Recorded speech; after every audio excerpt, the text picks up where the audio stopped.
এই দেখো বন্ধুরা, সামনে আসা হয় না, সারাদিন তো ছুটে বেড়াচ্ছি। আজকে হচ্ছে 16তম দিন। আজকে আমরা যাচ্ছি বড়টিকাইপুর। সকাল থেকে এসে কিছু দেখাবো হচ্ছে না, সে ঠাকুরেরটাই দেখাই, ভালোই লাগবে তোমাদের। তা আমাদের পুরুষোত্তম খড় এসেছি বড়মার এই জন্মমাস, গোটা মাস ধরেই আমরা বিভিন্ন জায়গায় করছি মাতৃ সম্মেলন। সঙ্গে সঙ্গে বিভিন্ন জায়গাতেও সবাই মাতৃ সম্মেলন পালন করছে, সবাইকারই খুব আনন্দ হচ্ছে। সত্যি বিকেলবেলাটা, সারা বিকেলবেলাটায় আমরা বড়মায়ের বন্দনা করে থাকি, ঠাকুরের বন্দনা করে ঠাকুরের কথা বলে থাকি। আর সামনে মাসে হবে সৎসঙ্গ, ঠাকুরের জন্মমাস পালন হিসেবে সামনে মাসে সৎসঙ্গ হবে, সব বিভিন্ন জায়গায় সবাই করবে সৎসঙ্গ।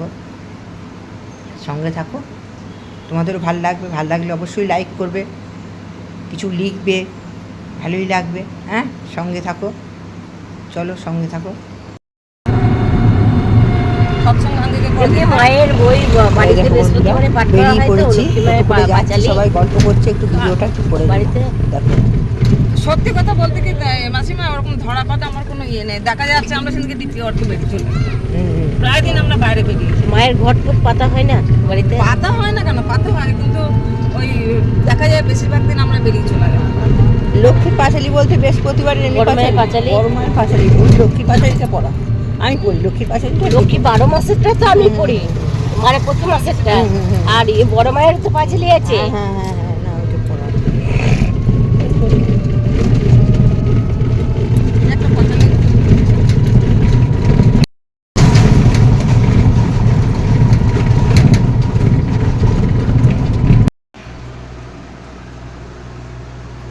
আমরা চলে এসেছি মাতৃ সম্মেলন করতে, সঙ্গে থাকো।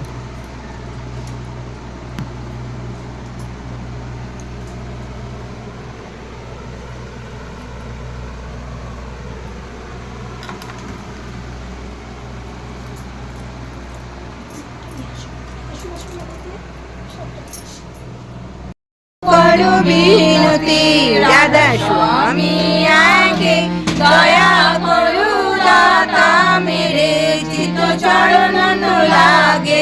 জন্ম জন্ম রহি ভুল মে নাহি পায়া ভেদা, কাল কর্মকে জাল মে রহিব কত খেদা। জগত জিরু পরমত ফিরে নিত চারো খানি, জ্ঞানী যোগী বিল রহে সব মন কি ঘানি। ভাগ জগা মেরা দিকা মিলে শত দুর্বাই, রাধা স্বামী ধাম কা মোহি ভেদ জানাই। উচা সে উচা দেশ হ্যায় और ठिकानी, बिना शांत पाए नहीं शुद्ध शब्द निशानी। राधा स्वामी नाम की मोई महिमा सुनाई, विरह राग जगाई कर और पोइचो भाई। साधु संग करु सारु रसु में प्रिया लगाई, प्रेम लगा गुरु चरण में मन शांतनाई। तड़पे उठे बेकल रहु कसुपिया घर जाई, दर्शन रस नित नित लहे गहे मन थिर थाई। सुरत चढ़े आकाश में करे शब्द विलासा, धाम धाम निरखत चले पाए निज घर भाषा। ये आशा मेरे मन बसे रहे चित उदासा, विनय सुनो कृपा करो दिज चरण निवासा। तुम बिना कोई समर्थ नहीं, जैसे मांगू दाना प्रेम धारु बरखा करो खोलो अमृत खाना। दीन दयालु दया करो मेरे समर्थ स्वामी, सुकर करो गाहुर तू नित राधा स्वामी। तुम बिना कोई समर्थ नहीं, जैसे मांगू दाना प्रेम दारु बरखा करो खोलो अमृत खाना। दीन दयालु दया करो मेरे সমরত স্বামী শুকর করু গাহরত নিত রাধা স্বামী শুকর করু গাহরত নিত রাধা স্বামী। ওই দুটো থেকে যত দূরে সরে থাকা যায় ততই মঙ্গল। ভগবান শ্রী শ্রী রামকৃষ্ণদেব সবাইকে বিশেষ করে বলেছেন, কামিনী কাঞ্চন থেকে তফাৎ, তফাৎ খুব তফাৎ থাকো। কামিনী থেকে কাম বাদ দিলেই ইনি মা হয়ে পড়েন। বীজ অমৃত হয়ে গেলে আর মাই কামিনী নয় গো। মার শেষে দিয়ে ভাবলি সর্বনাশ, সাবধান, মাকে মামি ভেবে মরো না। প্রত্যেককে মাই জগৎ জননী, প্রত্যেককে মেয়েই নিজের মায়ের বিভিন্ন রূপ, এমন তো ভাবতে হয়। মাতৃভাব হৃদয়ে প্রতিষ্ঠিত না হলে স্ত্রীলোককে ছুঁতে নেই। যত দূরে থাকা যায় ততই ভালো, এমনকি মুখদর্শন না করা আরও ভালো। আমার কাম ক্রোধী গেল না বলে চিৎকার পারলে কখনো তারা যায় না। এমন কর্ম, এমন চিন্তা অভ্যাস করে নিতে হয় যাতে কাম ক্রোধীর বন্ধ নেই, মন যাতে সব ভুলে যায়। মনে কাম ক্রোধী ভাব না এলে কী করে তারা প্রকাশ পাবে? উপায় উচ্চতর উদারভাবে নিমজ্জিত থাকা। সৃষ্টিতন্ত্র, গণিতবিদ্যা, রসায়নশাস্ত্রের ইত্যাদি আলোচনা কাম বিপুল দমন হয়। কামিনী কাঞ্চন সম্বন্ধীয় যে কোনো রকম আলোচনায় ওতে আসক্তি এনে দিতে পারে। ওসব আলোচনা থেকে যত দূরে থাকা যায় ততই ভালো।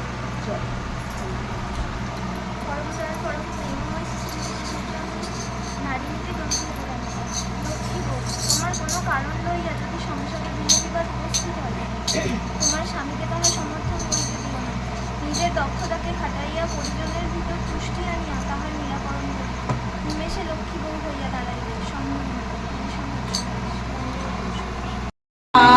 তোমারি চরণে সবে প্রণতি জানাই, প্রণাম তোমায় প্রভু, প্রণাম তোমায়। শাশ্বত চির তুমি বিশ্বধারায়, প্রণাম তোমায় প্রভু, প্রণাম তোমায়।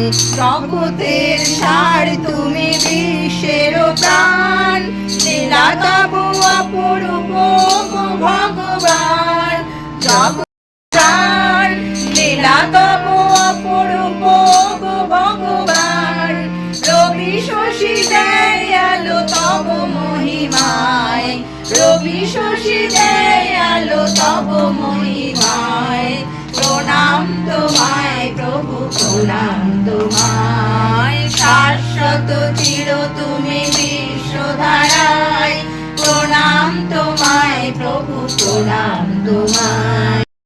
জগতে দেখা সৎনামে জগৎ মাতা, সৎনামে জগৎ মাতা। নারীষ্টভীতি স্বস্তয়নী সদাচার, বাড়ার এই মন্ত্র নিয়ে সৎনাম জপ বারবার। নারীষ্টভীতি স্বস্তয়নী সদাচার, এই মন্ত্র নিয়ে সৎনাম জগতের কথা করিব বর্ণন। শোনো শোনো তোমরা, শোনো শোনো তোমরা। সত্য যুগে নারায়ণের হয়ে ঘরণী, সৃষ্টি রক্ষা করতে তুমি লক্ষ্মী নারায়ণী। শোনো শোনো তোমরা, শোনো শোনো তোমরা। সত্য যুগে নারায়ণের হয়ে ঘরণী, সৃষ্টি রক্ষা করতে তুমি লক্ষ্মী নারায়ণী। শোনো শোনো তোমরা, শোনো শোনো তোমরা। ত্রেতা যুগে সীতা রূপে আসিয়া ধরায়, সতীত্ব রাখি ঘরে যাই দয়াল ঠাকুর ধাম। প্রেমানন্দে বাহু তুলে গাইব রাধা নাম, দয়াল ঠাকুর ধাম। প্রেমানন্দে বাহু তুলে গাইব রাধা নাম। রাধা নামে কি মহিমা জানে শুধু শ্যাম, রাধা নামে কি মহিমা জানে শুধু শ্যাম। নিবানিশি বাঁশির সুরে গাইছি রাধা নাম। ও গুরু ভাই দেও ঘরে যাই দয়াল ঠাকুর ধাম, প্রেমানন্দে বাহু তুলে গাইব রাধা নাম। দয়াল ঠাকুর এনেছে নাম জীবেরও কারণ, রাধা নামে দীক্ষা নিয়ে ধন্য হয় জীবন। দয়াল ঠাকুর এনেছে নাম জীবেরও কারণ, রাধা নামে দীক্ষা নিয়ে ধন্য হয় জীবন। যে জেনেছে সেই নিয়েছে মধুর রাধা নাম, ঘরে ঘরে বিলাইছে নাম ঋত্বিক দেবগণ। যে জেনেছে সেই নিয়েছে মধুর রাধা নাম, ঘরে ঘরে বিলাইছে নাম ঋত্বিক দেব।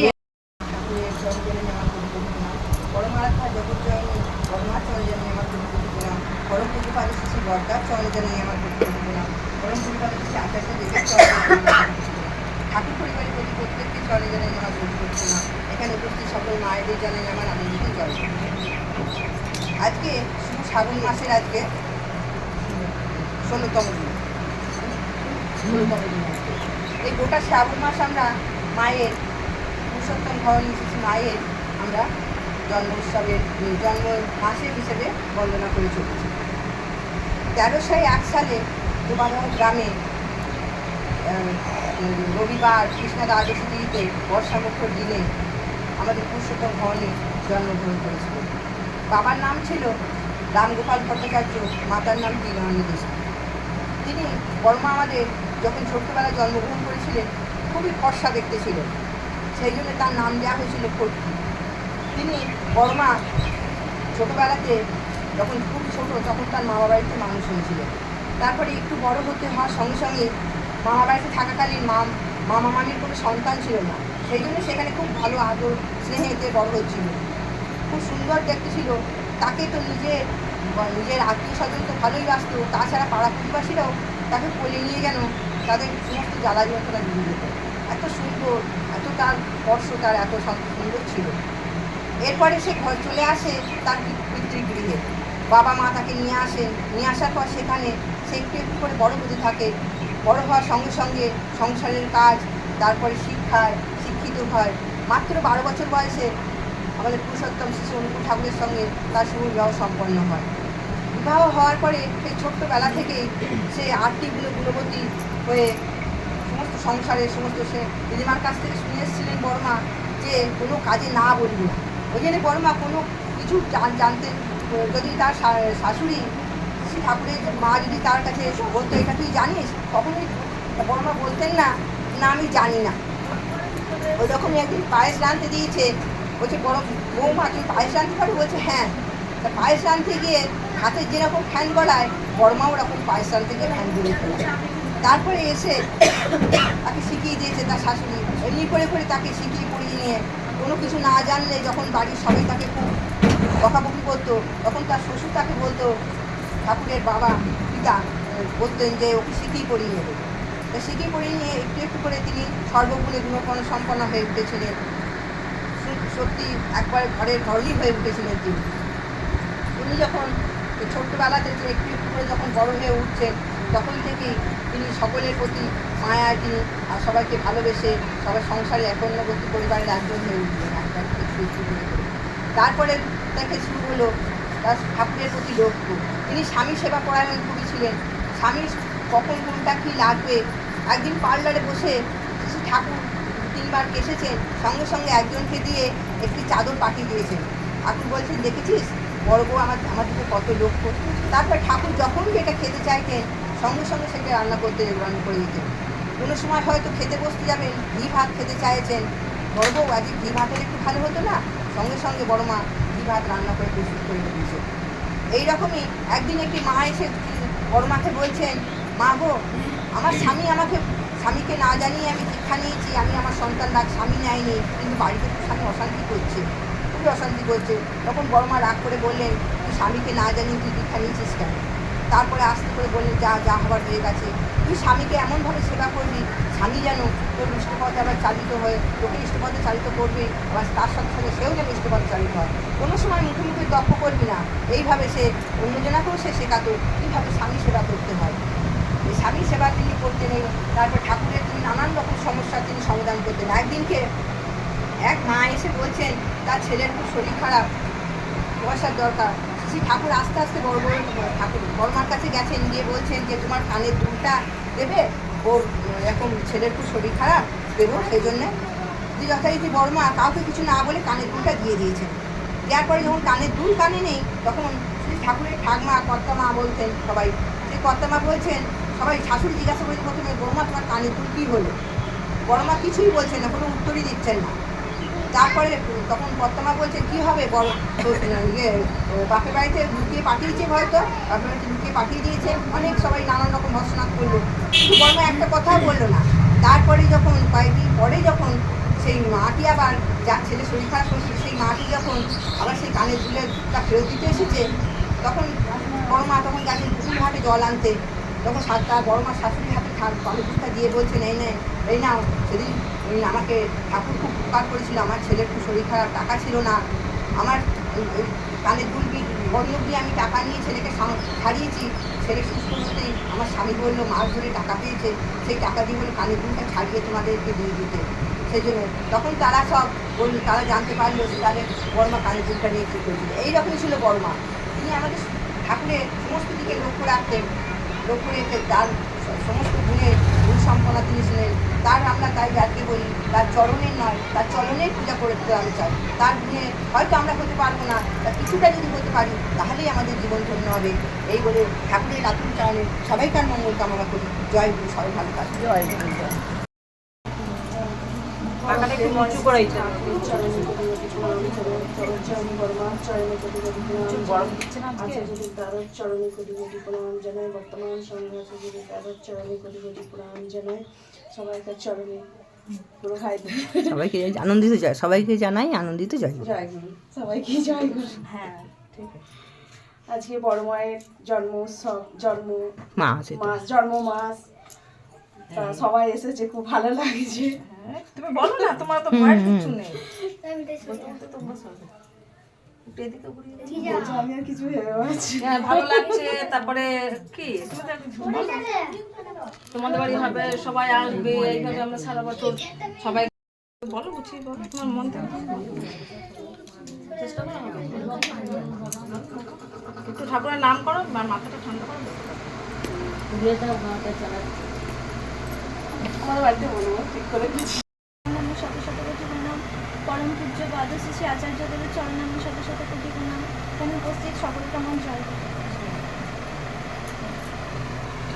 শ্রাবণ মাস বড় মাস জন্ম মাস, এই জন্ম মাস উপলক্ষে আমরা মাতৃ সম্মেলন করছি কিছু কিছু বাড়িতে, ভালো লাগছে। আরও প্রত্যেক দিন করতে পারলে আরও ভালো লাগবে। আরও চাই মানে প্রত্যেক বছর আমার প্রত্যেক বছর যেন করতে পারি আরো বেশি করে। ঠাকুর ভালোবাসা মানে বলতে চেয়েছেন ভালোতে বাস করা, মানে যাকে ভালোবাসবো তার সে কিসে খুশি হয়, তাকে কি করে ভালো রাখা যায়, সেইভাবে ঠাকুরকে ভালোবাসার চেষ্টা করবো। আমরা ঠাকুর ধরে চলি, তাই আমরা নিশ্চয়ই ভালো থাকবো, ভালো আছি। আর মানে একা ভালো থাকবো না, সবাইকে নিয়ে ভালো থাকবো। ঠাকুরকে ভালোবাসতে হবে কেমন করে? আমরা ঠাকুরকে ভালোবাসতে হবে, মানে ঠাকুরকে কোনো কিছু চাইলে হবে না, আমাদের চাওয়াটা হবে নিষ্কাম, নিজের জন্য নয়। মানে ঠাকুরের কাছে চাইতে হবে, মানে তুমি যেটা মনে করবে সেটাই আমার মঙ্গল হবে, তোমার ইচ্ছাই আমার মঙ্গল, তুমি যেটা ভালো বুঝবে তাই করবে। ঠাকুর আচার্যদেব একসময় বলেছেন, সূর্যের আলো যেমন প্রত্যেক মানুষ পায়, তেমনি ঠাকুরের ভালোবাসা আমাদের প্রত্যেকের উপর সমানভাবে আছে। মানে তিনি ওকে কম ভালোবাসেন, আমাকে বেশি ভালোবাসেন, বা ওকে কম ভালোবাসেন, আমাকে কম, এরকম কিন্তু হয় না। ঠাকুর সবাইকে সমানভাবে ভালোবাসেন। তার ভালোবাসা বোঝার উপলব্ধিটা নিজেদের মধ্যে থাকে। আমরা ঠাকুরের পড়াটা যখন আমাদের মধ্যে তীব্র হবে, তখনই কিন্তু ঠাকুরের ভালোবাসা আমরা উপলব্ধি করতে পারবো। ঠাকুরের জন্য কিছু করছি না, ঠাকুরকে ভালোবাসি অথচ ঠাকুরের জন্য কিছু করছি না, তাহলে কিন্তু সেখানে ভালোবাসা আসবে না। ঠাকুরের জন্য করতে হবে। আবার সেই করাটা যখন আমাদের কিন্তু কেরামতি দেখানোর জন্য হবে, তখন কিন্তু সেটা ভালোবাসা নয়, তখন কিন্তু সেটা আমাদের স্বার্থের মধ্যে চলে আসছে। ঠাকুরকে ভালোবাসতে গেলে নিঃস্বার্থভাবে ভালোবাসতে হবে। আর ঠাকুর বলেছে আমরা ঠাকুরকে ধরে চলবো, মানে আরও ঠাকুর চেয়েছেন মানে কোনো কিছু মানে আমরা পারি না বা করবো না, করতে পারছি না, এইগুলো ঠাকুর একদম পছন্দ করতেন না। ঠাকুরকে ধরে চলে যখন আমরা নিশ্চয়ই সমস্ত কিছু পারবো। ঠাকুর আমাদের শিখিয়েছেন ভালোবাসতে। আমরা আর 5টা মানুষের সঙ্গে আমাদের অনেক পার্থক্য। প্রেমময় শ্রী বরদার চরণে শতকোটি প্রণাম এবং ঠাকুরবাড়ির সবাইকে আচার্যদেবের চরণে শতকোটি প্রণাম। এখানে সকলকে জয় গুরু। এই শ্রাবণ মাস হচ্ছে মায়ের জন্ম মাস। আমাদের মা এসেছেন, আমাদের ঠাকুরের হাত ধরেই মাকে আমরা পেয়েছি এবং এর মায়ের জন্ম মাস হিসাবে আমরা প্রত্যেক বাড়ি বাড়ি মানে জন্ম মাস পালন করছি। আমাদের গ্রামে কিছু কিছু বাড়িতে হয়েছে, আমার বাড়িতেও এখনো দেওয়া হয়নি, হবে। আর বড় মার চলা বলা দেখে আমরা একটু একটু করে শিখতে পারি যে বড় মা কীভাবে সংসার কীভাবে গুছিয়েছেন, সকলকে নিয়ে কীভাবে চলেছেন। আজকের সমাজে আমাদের যে যৌথ পরিবারগুলো সেগুলো একে একে ভেঙে যাচ্ছে, কিন্তু বড় মা সেখানেতে সকলকে নিয়ে কিভাবে চলেছেন সেই শিক্ষাগুলো আমরা যদি নিয়ে চলতে পারি তাহলে সকলেরই মঙ্গল হয়, সমাজেরও মঙ্গল হয় এবং সকলেরই মঙ্গল হয়। কিন্তু আমরা সেগুলো খুব একটা পারি না, তবুও আমরা চেষ্টা করবো এগুলো করার। ঠাকুরের মায়ের কথা শুনে এবং ঠাকুর বাড়ির কথা শুনে এগুলোকে আমরা চেষ্টা করব। তার জন্য আমাদেরকে কী করতে হবে, ঠাকুরের দীক্ষা নিতে হবে। তার জন্য এবার দীক্ষা নিয়ে ইষ্টভীতি করা, যজন যাজন এগুলো করার চেষ্টা করতে হবে যতটা পারা সম্ভব হবে। এখানে যারা এখনও পর্যন্ত দীক্ষা নেননি তাদেরকে বলবো যে দীক্ষা নেবেন এবং চেষ্টা করবেন করার, ইষ্টভীতি করার, তাহলে সকলেই ভালো থাকবেন। এবং আমরা বড় মায়ের যেহেতু এই শ্রাবণ মাসটা বড় মায়ের জন্ম মাস হিসেবে পালন করছি, সেই জন্য আমরা বড় মাকে একটু মেনে চলবো আর কি। বড় মার চাল চলন এগুলো আমরা একটু মেনে চলার চেষ্টা করব। বড় মা কী করতেন, ঠাকুরকে কীভাবে ভালোবাসতে হয়, বাড়ির সকলকে কীভাবে ভালো রাখতে হয়, সবার দিকে কীভাবে নজর রাখতে হয়, সেগুলো বড় মার কাছ থেকে আমরা শিখতে পারি। আমার শতকোটি প্রণাম। পরমারাধ্য জগৎজননী শ্রী শ্রী পরমার চরণ আমার শতকোটি প্রণাম। পরম পূজ্য পাদ শ্রী শ্রী বরদার চরণ আমার কোটি প্রণাম। শ্রী শ্রী আচার্যদের দাদার চরণ আমার কোটি প্রণাম। উপস্থিত সকল মায়েদের আমার জয়। আমি আজকে একটা ঠাকুরের একটা ইষ্ট প্রসঙ্গ করছি। তো এক মা নির্জনে বসে খুব কাঁদছে, তো প্রচুর কাঁদছে, মানে বুক তার ভেঙে যাচ্ছে, একদম কান্না। তো এক দাদা এসে মায়ের পাশে বসে আস্তে আস্তে বলছে যে মা আপনার কি হয়েছে, কিসের কষ্ট আপনার, কী জন্য আপনি কাঁদছেন? তখন ওই মা ভেজা চোখ মুছতে মুছতে বলছেন, বাবা এই কান্না আমার আনন্দের কান্না, এই কান্না আমার দুঃখের কান্না নয়। অনেক ছোটো বয়সে আমার ঠাকুরের দীক্ষা হয়েছে, আর 14 বছর বয়সে আমার বিয়ে হয়েছে। তা আমার শ্বশুরবাড়ির কোনো লোকই ঠাকুরকে মানতেন না, ঠাকুরের ছবি আমাকে রাখতে দেননি। পাশাপাশি তখন কারোর বাড়িতে দীক্ষা হয়নি যে তার বাড়িতে গিয়ে আমি আমার ঠাকুরকে একবার প্রণাম করে আসবো। আমার ঋত্বিক দেবতা বলেছিল যে তুমি তোমার ঠাকুর ঘরে সব দেবতার মধ্যে তুমি তোমার ঠাকুরকে খোঁজার চেষ্টা করবে। আমি তাই করতাম, প্রতিদিন ঠাকুর দেওয়ার সময় আমি সব দেবতার মধ্যে আমি আমার ঠাকুরকে খোঁজার চেষ্টা করতাম। এরকম করে বেশ কিছু বছর কেটে যায়। তো হঠাৎ আমার ছেলে মেয়ে হয়, ছেলে মেয়ে বড়ো হয়। তা আমার স্বামী বিদেশে কাজে যায়, বিদেশে কাজে গিয়ে হঠাৎ করে আমার স্বামী খুব অসুস্থ হয়ে যায়। ওখানে এক দাদার কাছে, মানে একটা ডাক্তারবাবুর কাছে এক সেবা শুশ্রূষা পেয়ে আমার স্বামী যখন ঘরে আসে, দেখছি আমার স্বামীর হাতে ঠাকুরের ফটো। তখন আমার স্বামী আমাদেরকে তাকিয়ে বলছে, এই তোমার ঠাকুর? তখন কি বলবো, দু চোখ মানে দু হাত জোর করে যে ঠাকুরকে প্রণাম করব, প্রণাম করার আগেই আমার দু চোখ দিয়ে মানে জল চলে আসছে যে ঠাকুর তোমার এত দয়া। পরে শুনলাম নাকি যে যেই ডাক্তারবাবুর ঘরে আমার স্বামী সুস্থ হয়েছে সেই ডাক্তারবাবু একজন ঋত্বিক ছিলেন। সেই ঋত্বিক আমার স্বামীকে সেবা যত্ন করে একবারে দীক্ষা দিয়ে আমার স্বামীকে সুস্থ করে বাড়ি পাঠিয়েছে। তো সেই ঠাকুরের অশেষ কৃপা আর অশেষ লীলার কথা ভাবতে ভাবতে আমার দু চোখ দিয়ে মানে চোখের জল আমার বাঁধ ভাঙতে, ঠাকুর তোমার এত লীলা, এত করুণা তোমার। তারপরে আমার স্বামী সেই তো এলো, তারপর আমাকে আর কিছু বলে তাকাতে হয়নি। আমার মেয়ের ভালো ঘরে বিয়ে হলো, আমার ছেলে ভালো চাকরি পেলো, আর পাশাপাশি যে বাড়িগুলোর দীক্ষা হয়নি সেই বাড়িগুলো প্রায় 50-60 ঘর বাড়িতে দীক্ষা হলো, এমনকি 20 থেকে 30 ঘর সুস্থ হয়নি।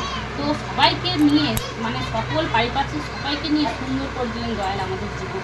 তা এত কষ্টের মধ্যেও কিন্তু আমি ইষ্টবিদ্যি ছাড়িনি। সেই জন্য জীবনে যতই দুঃখ কষ্ট আসুক না কেন, যতই ঝড়ঝাপটা আসুক না কেন, ঠাকুরকে ছাড়া যাবে না। আর ঠাকুরের ইষ্টবিদ্যি কিন্তু ছাড়া যাবে না। ঠাকুর কিন্তু আমাদের বিপদের সময় পরীক্ষা করেন যে এত ঝড়ঝাপটার মধ্যে আমরা ঠাকুরকে ধরে থাকি কিনা। যদি আমরা ঝড়ঝাপটার মধ্যে বাধা বিপত্তির মধ্যেও ঠাকুরকে ধরে থাকতে পারি, তাহলে আমাদের সুদিন অবশ্যই আসবে। সেই জন্য সকলের কাছে অনুরোধ, যতই বিপদ আসুক, যতই দুঃখ কষ্ট আসুক, জীবনে যতই আঘাত আসুক, ঠাকুরকে কেউ কখনো ছাড়বে না। তো এই বলে আমি আমার ইষ্ট শেষ করলাম। সকলকে জয়গুরু।